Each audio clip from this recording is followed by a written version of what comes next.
கேரள மாநிலம் காசர்கோடு மாவட்டத்தில் தையம் நடனம் ஆடியவர் பாரம்பரிய முறைப்படி கூடியிருந்த பக்தர்களை துரத்தி துரத்தி தாக்கும் நிகழ்வு நடைபெறும் நிலையில் தாக்குதலுக்கு உள்ளான இளைஞர் மயங்கி விழுந்தது அதிர்ச்சியை ஏற்படுத்தியுள்ளது.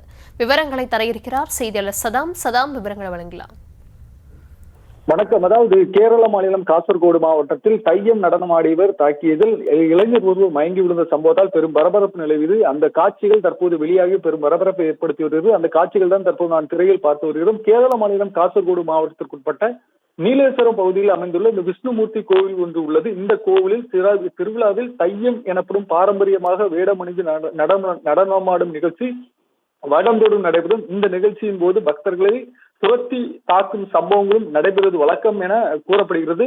தற்போது இந்த நடைபெற்று வரும் இந்த திருவிழாவில் தையம் ஆடுபவர் ஒருவர் ஒரு இளைஞரை திடீரென தாக்கினார். அப்போது அந்த இளைஞர் திடீரென மயங்கி விழுந்த நிலையில் அங்கு கூடியிருந்த பக்தர்கள் அவரை உடனடியாக மருத்துவமனையில் அனுமதித்தனர். இத்திருவிழாவில் தையம் ஆடுபவர் தாக்கியதால் ஒரு இளைஞர் மயங்கி விழுந்த சம்பவம் பெரும் பரபரப்பை ஏற்படுத்தியதோடு இந்த காட்சிகள் வெளியாகி பெரும் பரபரப்பையும் ஏற்படுத்தி வருகிறது.